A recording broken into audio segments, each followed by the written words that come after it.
যদি কোনো মুসলমান নিজেকে মুসলমান দাবি করে, সেই ব্যক্তি সালাত যদি এক ওয়াক্ত 5 ওয়াক্তের মধ্যে ইচ্ছে করে ছেড়ে দেয়, এই ব্যক্তি মুসলমান না। এই বিষয়ে ইখতিলাফ কারোর নাই। রাসূলুল্লাহ সাল্লাল্লাহু আলাইহি সাল্লাম বলেছেন, আমাদের মাঝে তাদের মাঝে চুক্তি হচ্ছে সালাতের, যার সালাত নাই ও ব্যক্তি মুসলমান নয়। ব্যক্তি সালাত আদায় করে না, কোনো হিসাব নিকাশ কিচ্ছু নাই, সরাসরি জাহান্নাম। কেউ বাঁচাতে পারবে না, কেউ না, পৃথিবীর কেউ তাকে বাঁচাতে পারবে না। একটা সমাজে পূর্ণাঙ্গ সালাত প্রতিষ্ঠা হচ্ছে, নামাজ প্রতিষ্ঠা হচ্ছে 5 ওয়াক্ত, ওই সমাজে কখনো পূর্ণাঙ্গ বরকত আসতে পারে না। সৌদি আরবের বুকে বরকতের শেষ নাই। মাটি খুললে তেল উঠে, সোনার খনি পাওয়া যায়, তামার খনি পাওয়া যায়, আমাদের তো কিছু পাওয়া যায় না। 5 ওয়াক্ত সালাত আদায় করতে হবে, সময় মতো 5 ওয়াক্ত সালাত আদায় করতে হবে। আচ্ছা, আপনাদের এই এলাকায়, যে এলাকায় এসেছি আজকে, ভবানীপুর কুঠি, তাই না?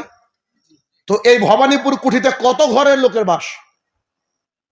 মোটামুটি একটা আইডিয়া দেন, কত ঘর? 600 ঘর। হ্যাঁ, মোটামুটি 550-600 ঘরের বসবাস, এস্টিমেটেড আইডিয়া ধরেন। তো 600 ঘরের মধ্যে জুমা মসজিদ কয়টা? একটা। জুমা মসজিদ যেদিন জুমার দিন, শুক্রবার, সেদিন মসজিদ ভরে যায় কি যায় না? ভরে যায় মসজিদ, 3 তলা পর্যন্ত মসজিদ ভরে যায়।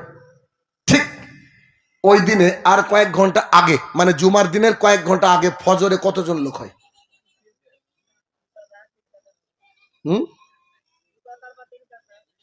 3 কাতার।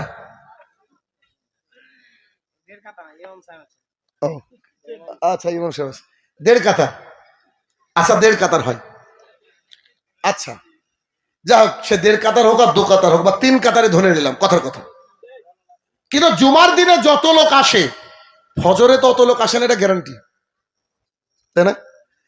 জানা যায় যত লোক যায়, অত লোক জুমাতেও যায় না। খেয়াল করেন, সবচেয়ে বেশি মানুষ নামাজ পড়ে খালি ঈদের দিন, ঠিক না? একটা মানুষ যদি সারা জীবন জানাজার নামাজ না পড়ে, একটা গুনাহও হবে না। কথা বুঝেন আমার ভালো করে। একটা মানুষ যদি সারা জীবন নামাজ না পড়ে, কোন নামাজ? জানাজার, ওর গুনাহ হবে না। পাড়ার কিছু লোক পড়লে ওর নেকি হয়ে যাবে। একটা মানুষ যদি সারা জীবন ঈদের নামাজ না পড়ে, ওর গুনাহ হবে না। একটা মানুষ যদি দিনে 5 ওয়াক্তের মধ্যে 1 ওয়াক্ত ইচ্ছা করে ছেড়ে দেয়, এই ব্যক্তি চণ্ডীদাস, এই ব্যক্তি কাফের। জি, এই ব্যক্তি কাফের। এই শাসন আমাদের সমাজে নাই, আমি যেমন প্রত্যেক বছর কুরবানির ঈদের আগে কিছু মানুষকে সমাজে ঢুকাই, কিছু মানুষকে সমাজ থেকে বের করি। আমি আমার নিজের ভাইদেরকে সমাজ থেকে বের করেছি, নিজের ভাই মানে চাচাতো। এবার দুটো পরিবারকে ঢুকেছি। কেন? আমার মসজিদের নিয়ম করা আছে, যে ব্যক্তি দৈনিক 5 ওয়াক্ত সালাত আদায় করবে না, ও যতই টাকা থাক না কেন, যতই ক্ষমতা থাক না কেন, সেই ব্যক্তির বাড়িতে কুরবানির গোশত যাবে না।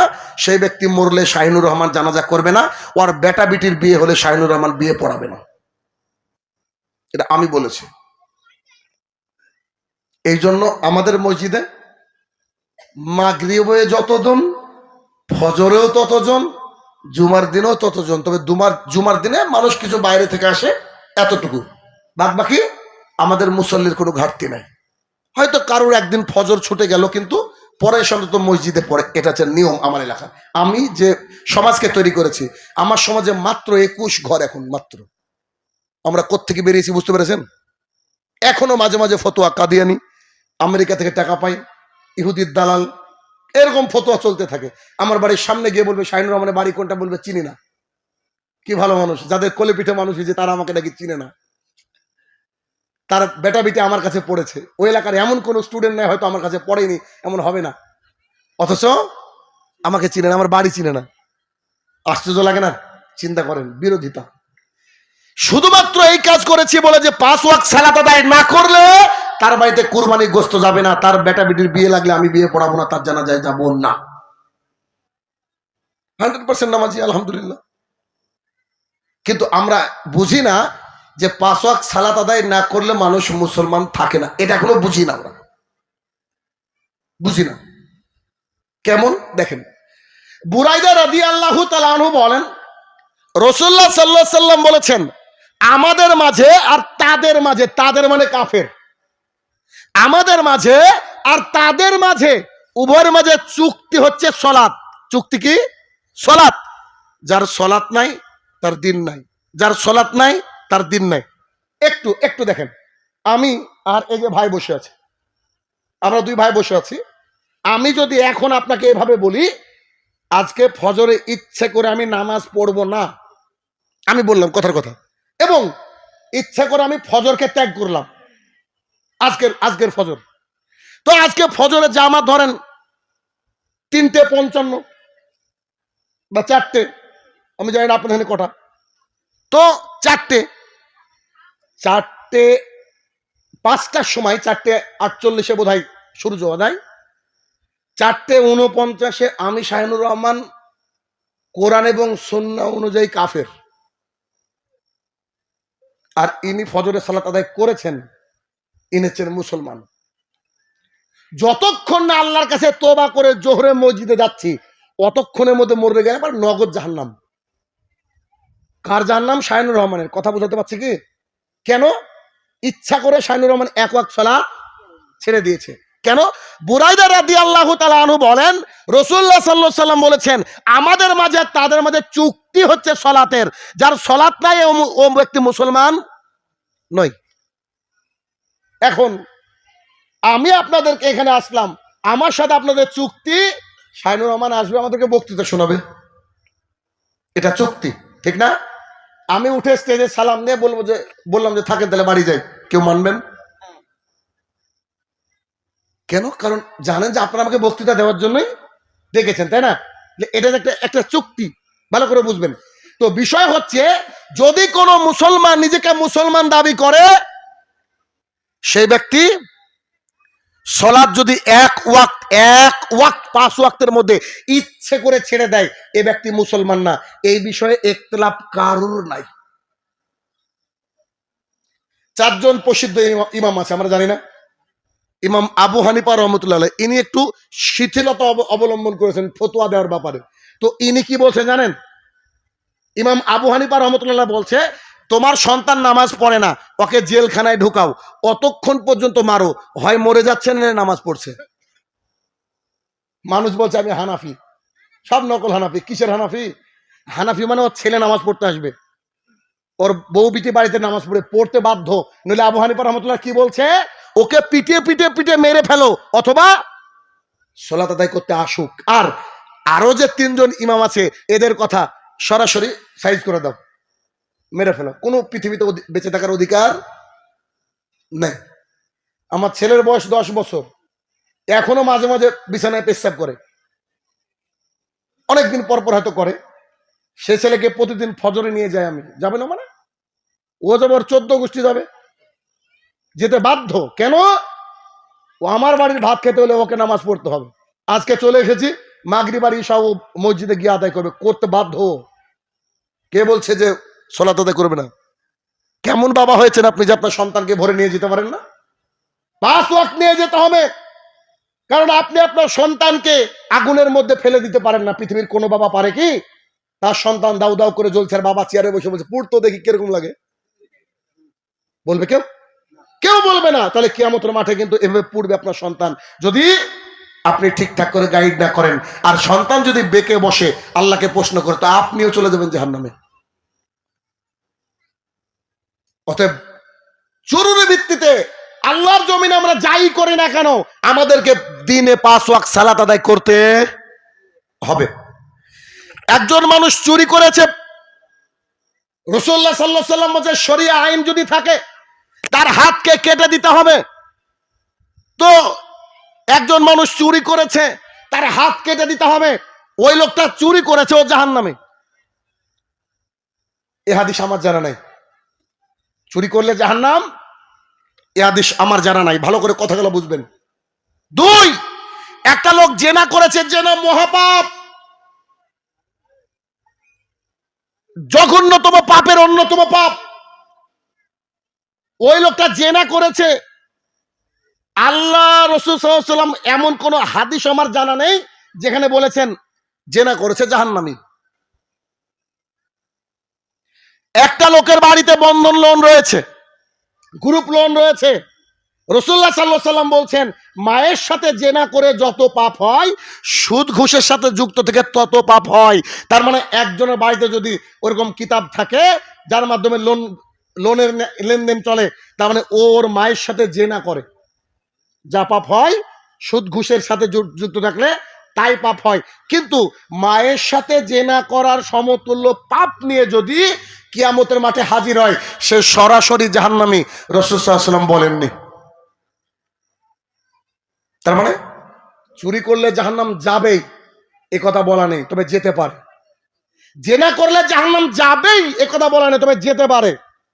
সুদ ঘুষের সাথে সম্পৃক্ত থাকলে জাহান্নামে যাবেই এ কথা বলা নেই, তবে যেতে পারে।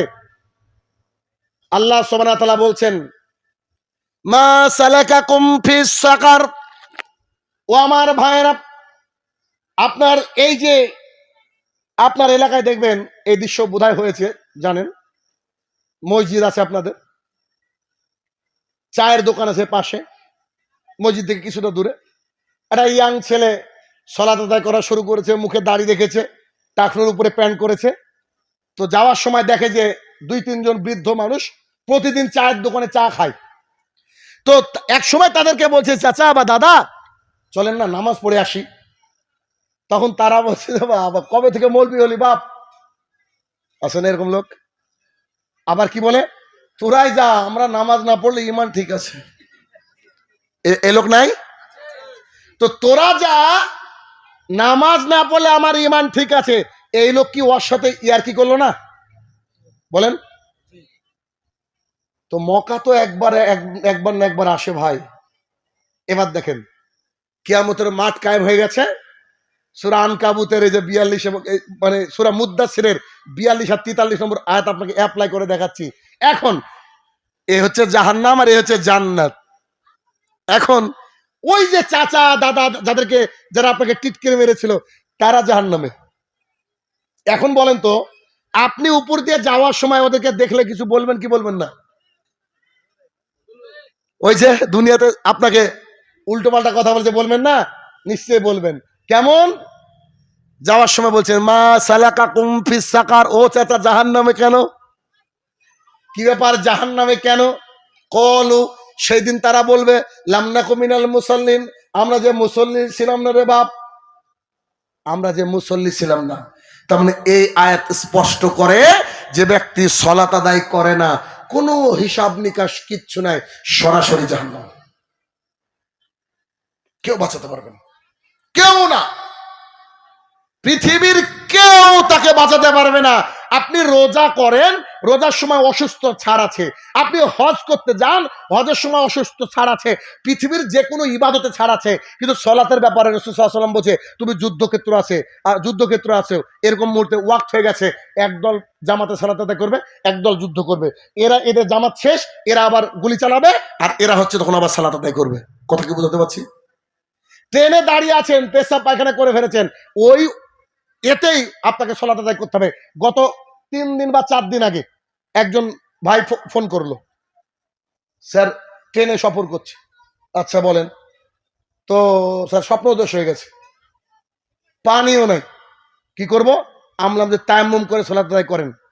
যে হবে তো, আমি 100% হবে। দেখেননি আপনি কোরআনের আয়াতটা আপনি পড়েন না? সূরা মায়দার ওই যে 5 নম্বর 6 নম্বর আয়াত আল্লাহ সুবহানাহু ওয়া তাআলা স্পষ্ট বলেছে যদি পানি না পাও তখন তায়াম্মুম করো। স্ত্রী সহবাস করে বসে আছো, আল্লাহ তাআলা কাউকে মাত্রা অতিরিক্ত বুঝা চাপাননি। যখন পানি পাবেন না তায়াম্মুম করতে হবে। তায়াম্মুমের ব্যবস্থা নাই, নামাজ আপনি ঠিক সময় পৌঁছাতে পারবেন না, তখন আপনি দাঁড়িয়ে হোক, যে অবস্থা হোক, ভিড়ের মধ্যে রুকু সেজদা করা লাগবে না, মনে মনে আপনাকে সালাত আদায় করতে হবে। পৃথিবীতে যতদিন বেঁচে আছেন ততদিন আপনাকে কি করতে হবে? সালাত আদায় করতে হবে। পৃথিবীর সব ইবাদতে ছাড় থাকলেও সালাতে কোনো ছাড় নাই। তাহলে আমাদের সমাজ কি? 90% মানুষ নামাজ পড়ে, 5% পড়ে, ঠিক না?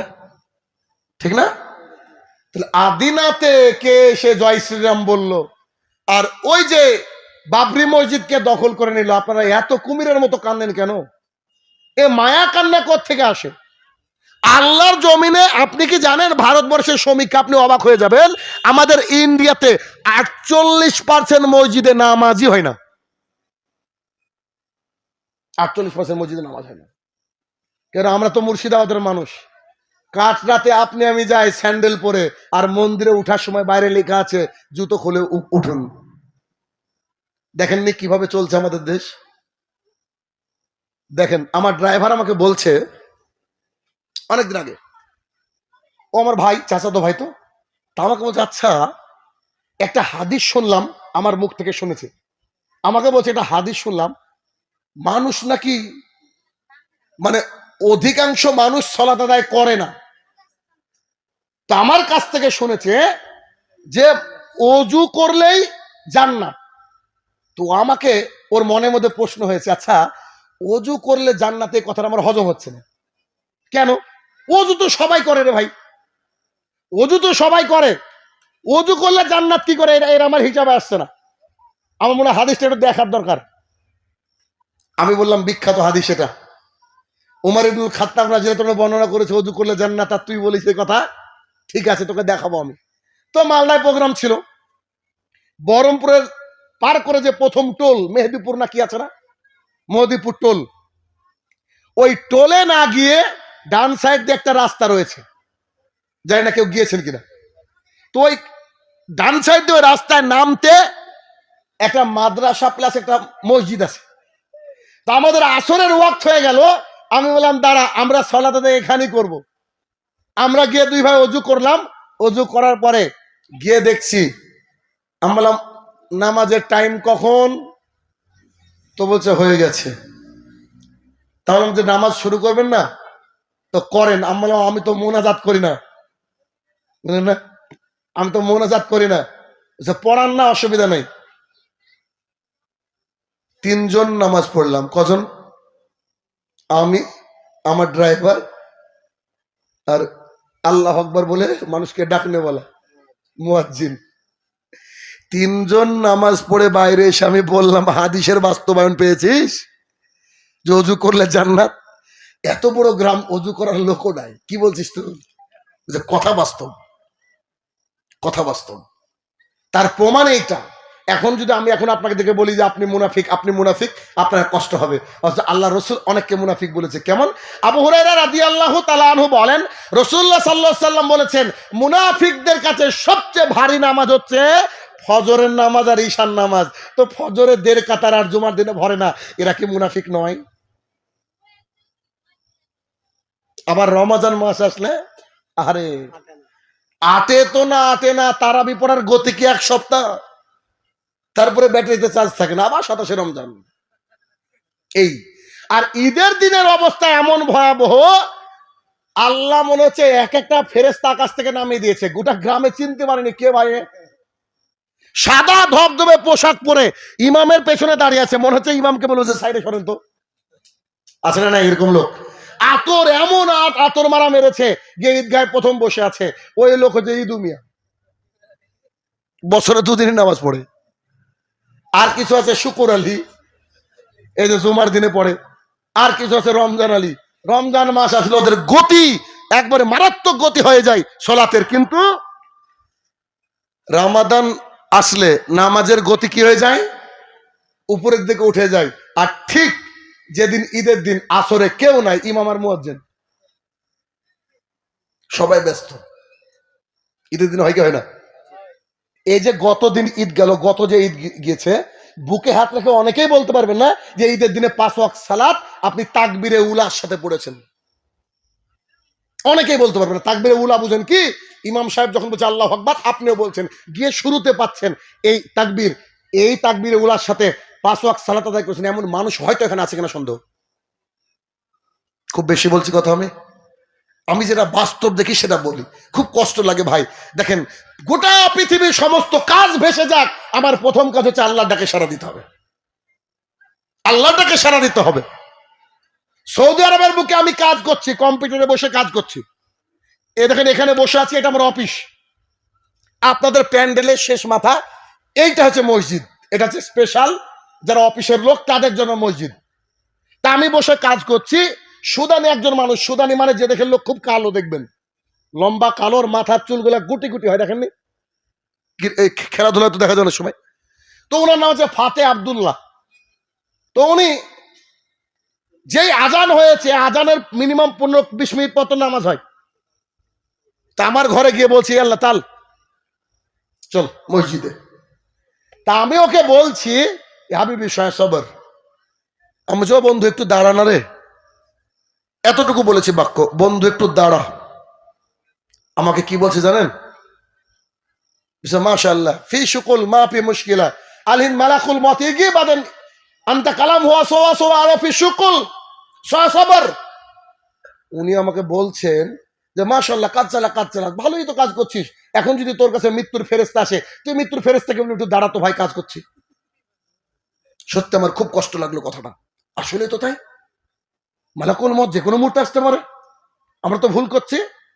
আমি কম্পিউটার কন্ট্রোল এস মেরে উঠে পড়লাম। তখন আমার গলায় হাত দিয়ে বলছি, ইয়া সাদিক শুভ হাদা মসজিদ আনা ওয়ান্তা ফি তারিকাল মসজিদ। ও হচ্ছে মসজিদ, আমি আর তুই এখন মসজিদের রাস্তায়। আলহিন মালাকুল মত ইগি, এখন যদি মালাকুল মত আসে অন্তত আল্লাহর কাছে গিয়ে বলতে পারবো যে খবরদার আসরের হিসাবে ধরিয়েন না। কেন? উইয়ের অন দা কি মাস্ক, আমরা এখন মসজিদের রাস্তায় আসি, এখনো পৌঁছাতে পারিনি। কিন্তু আমি যদি, তুই যদি কাজ করিস, কাজ করার সময় যদি মালাকুল মত আসে, আল্লাহর কাছে গিয়ে কি জবাব দিয়ে আমি কাজ করছিলাম? সত্যি মাথা ঘুরে গেল এই কথাটা শুনে।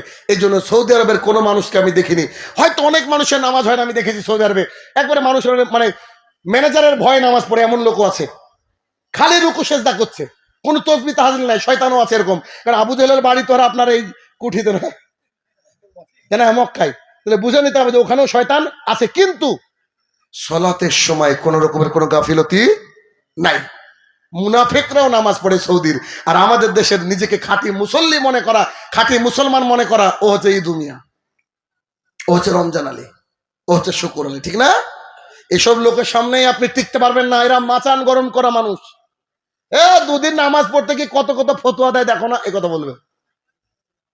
ও চাইবে ওর বউটা, ওর মেয়েটা পঞ্চায়েতের ষাঁড়ের মতো রাস্তায় ঘুরে বেড়াক, মানুষ জেনা করুক, ও চাইবে। মডার্ন মানুষ না, ও নিজেকে মডার্ন মনে করে। অথচ আল্লাহ সুবহানাহু ওয়া তাআলার দরবারে যে 5 ওয়াক্ত সালাত আদায় করতে হবে এটা নাই। এই জন্য দেখবেন বেশিরভাগ মানুষই বিনয়ী নয়। কেন?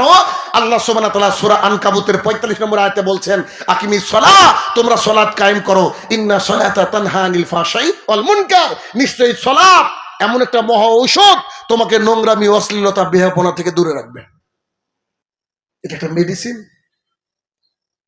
এটা একটা ঔষধ, যেটা হচ্ছে মানুষকে নোংরামি থেকে দূরে রাখে। কিন্তু আমরা সলাতের প্রকৃত অর্থ বুঝি না। আপনাকে যদি আমি এইভাবে বলি কথা কষ্ট হবে, কিন্তু কথায় বাস্তবতা এটাই। কেমন বাস্তবতা আপনাকে দেখাই। ধরেন এই যে একটা মানুষ চায়ের দোকানে বসে আছে, তার পাশে মসজিদে হাইয়া আলাস সালাহ বলে মুয়াজ্জিন ডাক দিচ্ছে।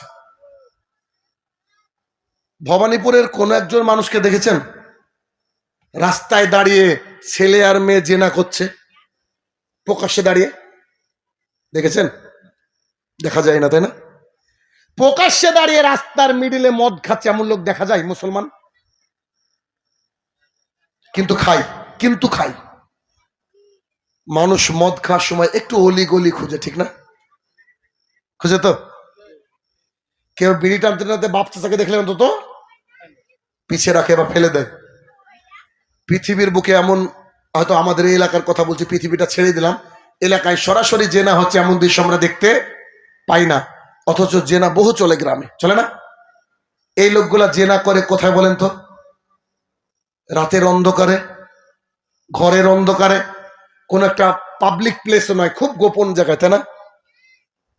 আর যে লোকটা মসজিদের সামনে পাশে বসে আছে, চায়ের স্টলে চা খাচ্ছে, আর মুয়াজ্জিন বলছে হাইয়া আলাস সালাহ, তুমি মসজিদের দিকে আসো, আর ওই লোক ওখানে বসে আছে। কথা যদি বলতে যায় তো এভাবে বলতে পারবো যে এই যে লোক বসে আছে, এই লোক একটা বেশ্যা মহিলার চেয়েও খারাপ। কেন ভাই? ওই যে প্রস্টিটিউট কল গার্ল, যে পাবলিক প্রপার্টি, যাকে এখনই খারাপ ভাষায় কথা বললাম, এই জেনাকার মহিলা কোনোদিন রাস্তায় শুয়ে জেনা করে না, গোপনে করে। মদখোররা বাড়ির অলিগলি গাছের পেছনটা খুঁজে, কিন্তু এ সরাসরি আল্লাহর মসজিদের পাশে বসে আছে, মুয়াজ্জিন ডাকছে, যেন এই মনে মনে বলতে চাইছে যে আমি মসজিদে যাব না রে। তাহলে এ কি ওই জেনাকার মহিলার চেয়ে খারাপ না? এ ওই ডাকাতের চেয়ে খারাপ না? সরাসরি ইনকার করে দিচ্ছে যে মসজিদে যাব না। চিন্তা করা যায়? এ হচ্ছে আমাদের সমাজ। যতক্ষণ না একটা সমাজে পূর্ণাঙ্গ সালাত প্রতিষ্ঠা হচ্ছে, নামাজ প্রতিষ্ঠা হচ্ছে 5 ওয়াক্ত, ওই সমাজে কখনো পূর্ণাঙ্গ বরকত আসতে পারে না। সৌদি আরবের বুকে বরকতের শেষ নাই। মাটি খুললে তেল উঠে, সোনার খনি পাওয়া যায়, তামার খনি পাওয়া যায়। আমাদের তো কিছু পাওয়া যায় না। আমাদের তো গ্যাসের দাম 400 থেকে 800, 900, 1000 হয়ে গেছে। আমরা তো নাজেহাল। সৌদি আরবের মানুষ তো নাজেহাল নয়। কেন? এদেশ থেকে বরকত উঠে গিয়েছে। কেননা মুসলমানরা তাদের রবকে ভুলে গিয়েছে, তাদের মাবুদকে ভুলে গিয়েছে। কেননা আমাদের কপালটা হচ্ছে কলম, আর মসজিদটা হচ্ছে একটা সিগনেচারের খাতা। প্রতিদিন 5 ওয়াক্ত গিয়ে মসজিদে আপনার সিগনেচারটা করে আসতে হবে, আর আল্লাহ তাআলাকে বলতে হবে আমি প্রেজেন্ট, আমি উপস্থিত। এটা বলতে হবে। যে আমাদের পরিবারে কেউ সালাত আদায় করে না, তবে ইমাম সাহেব যারা আছেন তাদেরকে কঠোরভাবে বলবো, চাকরি খাল্লি বালি ছাড়েন। চাকরি দরকার নাই, ভ্যান চালিয়ে খেতে হবে, টোটো চালিয়ে খেতে হবে। একবারে প্রকাশ্যে বলতে হবে, শুনুন, এলাকার মানুষ যদি সবাই 5 ওয়াক্ত সালাত আদায় না করেন, আমি ইমাম সাহেব আপনার জানাজায় যাব না, শিয়াল কুকুরের মতো পুঁতে রাখবো। গতকালকে তো বলেছি, আমার শ্বশুর একদিকে, আমার আব্বা একদিকে। আমি বলেছি আমার আব্বা, আমার শ্বশুর যেদিন 5 ওয়াক্ত সালাত ছেড়ে দেবে, এদেরকে গরু গোশত দেওয়া আমি শাহিনুর রহমান বন্ধ করে দেবো। দেখি কার বাপের ক্ষমতা আছে আমাকে কেউ ঠেকায় কি। কারণ যখন সোজা আঙুলে ঘি উঠে না, আঙুল তো ভাই বেঁকা করতে হবে। তাই কি করতে হবে? ইমাম সাহেবকে কঠোর হতে হবে, এমন কঠোর হতে হবে। কেন? আল্লাহ তাআলার জন্য। এই কঠোরতা দুনিয়ার জন্য না ভাই। দুনিয়ার জন্য কি? দুনিয়ার জন্য নয়। এই কঠোরতা শুধুমাত্র একমাত্র আল্লাহ তাআলার জন্য। কেননা ইমাম সাহেবরা সেই দিন জিজ্ঞাসিত হবে আল্লাহর কাছে। আল্লাহ তাআলা বলবে তোমার এত ক্ষমতা ছিল, তুমি কি করেছো? এক ছেলে কেরালা থেকে এসেছে, জুমার দিন একদম ফিটফাটে গোসল করছে। তখন ওর মা বলছে এই মসজিদে যাস না রে বাপ। তো বলছে কেন? তো মসজিদে আবার ঘোষণা দিয়ে দিয়েছে, যারা 5 ওয়াক্ত সালাত আদায় করে না তাদেরকে সমাজে রাখবো না। আমার মা বোন থেকে শুরু করে যত রকমের গালি আছে সব দিয়েছে। আমি আবার পরের জুমায় বলেছি আমার ক্ষমতা আছে ওকে সাইজ করার, কিন্তু আমি তাকে মারতে চাই না, আমি তাকে কিছু করতে চাই না। তবে একটা জিনিস বলতে চাই, আমার যে মসজিদ, এই মসজিদটা সবারই জন্য খোলা। বুঝতে পারেননি? মসজিদটা আল্লাহর ঘর, এটা সবারই জন্য খোলা। তবে তুমি আমার সমাজে থাকতে গেলে নীতি 5 ওয়াক্ত সালাত। তোমার বউকে পর্দা করাতে বলেছি, আমি দেখি তোমার বউ পর্দা করে না, তবুও আমি তোমাকে নসিহত করব। তবে বলবো না যে তোমার বউ পর্দা করে না তাই তুমি সমাজে নাই। এত কঠিনও দিইনি। তোমার বাড়িতে লোন রয়েছে, তোমার বাড়িতে গ্রুপ রয়েছে, আমি জানি, আমি বলেছি, তুমি শুনেওছো। এটা মায়ের সাথে জেনা সমতুল্য পাপ। আমি দেখার পরে তোমাকে বয়কট করিনি মসজিদ থেকে। তবে মসজিদ আবাদ করার জন্য আল্লাহ তাআলা মুয়াজ্জিনের ব্যবস্থা করেছেন, আর এই মুয়াজ্জিন প্রতিদিন 5 বার তোমাকে ডাকবে, আর তুমি বাড়িতে চায়ের দোকানে আড্ডা দিবা, বাড়িতে বসে স্ত্রীর সাথে খোশ গল্প করবা, আর তুমি মুদিখানার দোকানে বসে গল্প করবা, আর তুমি আমাদের মসজিদের মুসল্লি হিসাবে মনে করবা যে আমরা এই মসজিদের মুসল্লি। অন্তত আমরা এটা হতে দেব না। আপনি এই ট্রিটমেন্ট অ্যাপ্লাই করেন, দেখবেন পরের দিন থেকে নামাজি। যারা বেনামাজি থাকতে চায় তাদের জানাজা করেন না, দেখেন একটা সমাজ শুধরে যাবে। আমাদের সমাজ তো শুধরে গেছে আলহামদুলিল্লাহ। আমি এত কঠোর, আমার নিজের এক চাচা মরে গেছে, ওর জন্য দিন রাত দোয়া করি। আর এক চাচা মরে গেছে, একদিন দোয়া করিনি, করবো না। কেন? যে সালাত আদায় করে না ওকে মুসলমান আমি মনে করি না। কোনো একদিন আমাদের আমির সাহেব, মানে আমরা 5 জন একটা মসজিদ পরিচালনা করি। 5 জনের মধ্যে 2 জনকে আপনারা সবাই চিনেন। আমি হচ্ছে এক্সিকিউটিভ সেক্রেটারি, আর রাহুল হচ্ছে সেক্রেটারি। রাহুলকে চিনেন না? ব্রাদার রাহুল। তা আমরা 2 ভাই আছি একই মসজিদে। তো 5 জন আমরা আছি। আমার আমির সাহেব আমাকে একদিন বলেছে, শাহিনুর ভাই খুব কঠিন হয়ে যাচ্ছে কথা, খুব কঠিন হয়ে যাচ্ছে, আপনার আব্বা কিন্তু নামাজ পড়ে না, আপনি কিন্তু আপনার আব্বার কাছ থেকে সম্পদে ভাগ পাবেন না, হিসাব করে চলেছেন কি? আমি বলছি আমি সাহেব ও আগেই বলে দিয়েছি, সবকিছু ক্ষমা করে দিয়েছি। তা আলহামদুলিল্লাহ আমার বাপ নামাজ পড়ে এখন 5 ওয়াক্ত। ওই যে লাঠি নিয়ে বলেছিলাম যে শিয়ালের মতো পুঁতে রাখবো, সেদিন থেকে নামাজ পড়ে। আমার মেয়ে এমন অপমান করেছে আমার আব্বাকে, দাঁড়িয়ে রেখে দিয়েছে। আমার ছেলে এমন অপমান করেছে যে বিড়ি খেত, ওটাও ছেড়ে দিয়েছে, এখন একদম ফ্রেশ। সেদিন দেখছি হঠাৎ আমার ছোট মেয়ে এসে বলছে, আমার মেয়ে এসে বলছে, আব্বু দাদা সবসময় খালি চকলেট খায়। আচ্ছা চকলেট খায় মানে? বলছে মাঝে পান ধরেছিল জর্দা দিয়ে, আমি দাদাকে বকেছি, দাদা বলছে তোদের জ্বালায় তো কিছু খেতে পাবো না, তো চকলেটই খাই। তা আমার মা আলহামদুলিল্লাহ ক বয়ম চকলেট লাগবে বলে মেরে দেবো।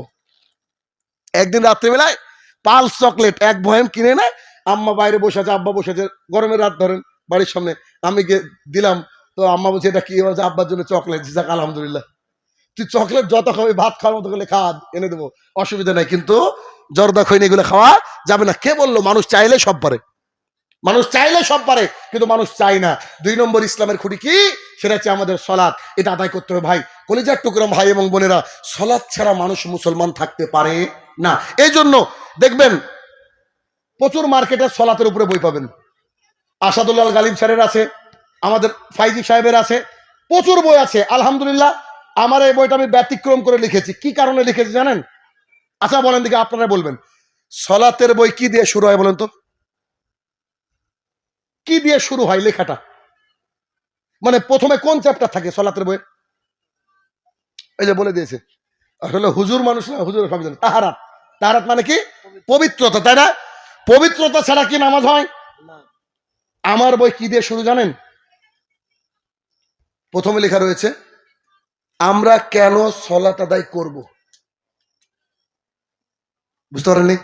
বাঙালির তো আমরা বেনিফিটই খুঁজি খালি, যে কিসে বেনিফিট তাইতে যাবো, তাই না? আমার এখানে আমি লিখেছি এইভাবে যে আমরা কেন সলাত আদায় করব। 1 নম্বর পয়েন্ট, কুফুরি থেকে বাঁচতে। তার মানে কোনো ব্যক্তি যদি সলাত আদায় না করে, ওই ব্যক্তি কাফের, কোনো রকমের কোনো কোশ্চেন নাই। আমার ছেলে হোক, আপনার ছেলে হোক, আর মিস্টার শেখ সুদেশ হোক, আর ডক্টর জাকির নায়ক হোক, যেদিন নামাজ ছেড়ে দেবে ওই দিন কি বলেন? কাফের। এখন আপনার মা বাবা কাফের হোক না, আপনি কাফের হন, এবার চিন্তা করেন। 2 নম্বর পয়েন্ট, দিন এবং ইমান রক্ষা করতে। যে ব্যক্তি সলাত আদায় করে না, ওর দিন এবং ইমান নাই। একবার আরবি ইবারত সহ হাদিস এবং রেফারেন্স, আমার হিসাব তো আলাদা জানেন সবাই আপনারা। তারপরে 3 নম্বর, আল্লাহ তাআলার কাছে সব আমলের প্রতিদান পেতে। ওই যে আনাস রাদিয়াল্লাহু তাআলা হাদিস শুনেননি যে কিয়ামতের মাঠে সর্বপ্রথম কি হিসাব নেওয়া হবে? সলাত। যার সলাত নাই তার বলেন কিচ্ছু নাই। ওটা 4 নম্বর পরের পয়েন্ট আছে, গুনাহসমূহ ক্ষমা করাতে। আচ্ছা বলেন তো, এখন মোদি যদি আপনাদেরকে তেড়ে দেয়, তারা তেড়ে দেওয়ার সময় যদি বলে যারা আধার কার্ড আছে তাদেরকে তেড়ে দেবো না, আমাদের আছে আধার কার্ড, বেঁচে যাব। কিন্তু একটা লোকের আধার কার্ড আছে, নামে বানান ভুল, সেও বাঁচবে, সে অধিকার পাবে অন্তত, মানে ওটাকে কারেকশন করার। কিন্তু যারা আধার কার্ড নাই, সে কথা বলতে পারবে না। সলাৎ হচ্ছে আল্লাহ তাআলার কাছে আধার কার্ডের মতো। যারা আধার কার্ড নাই, ওর পাসপোর্ট ভিসা কিছুই হবে না। কথা বলেননি? অথবা আধার কার্ড ঠিক করেন। তারপর পরের পয়েন্ট, অশ্লীলতা থেকে বাঁচতে। সলাৎ আদায় করলে মানুষ অশ্লীলতা থেকে বাঁচে। পরের পয়েন্ট, জান্নাতে যেতে সলাৎ জরুরি। জান্নাত ছাড়া, মানে সলাৎ ছাড়া জান্নাতে যাওয়া সম্ভব নয়। তারপরে জান্নাতে আল্লাহ তাআলাকে দেখতে কি লাগবে? সলাৎ লাগবে। এরকম করে পরপর করা হয়েছে। তারপরে আনা হয়েছে দেখেন পবিত্রতা, এই যে তাহারাত, দেখেছেন? তাহলে এই কয়েক পেজকে আমি চেষ্টা করেছি এভাবে করার, যাতে করে মানুষ অনেক বাড়িতে বেড়াতে গেলে কি করে, টুক করে বইটা তুলে দেখে না, টুক করে দেখে, এই করে দেখে, যখনই বলে আরে কুফরি মানে কাফের হয়ে যাবো নামাজ না পড়লে, হয়তো কোনো একজন ব্যক্তি যদি দেখে পরিবর্তন হয়, সেদিন আমার সার্থকতা হবে, সেদিন আমি হয়তো কবরে ভালো থাকবো। এজন্যই তো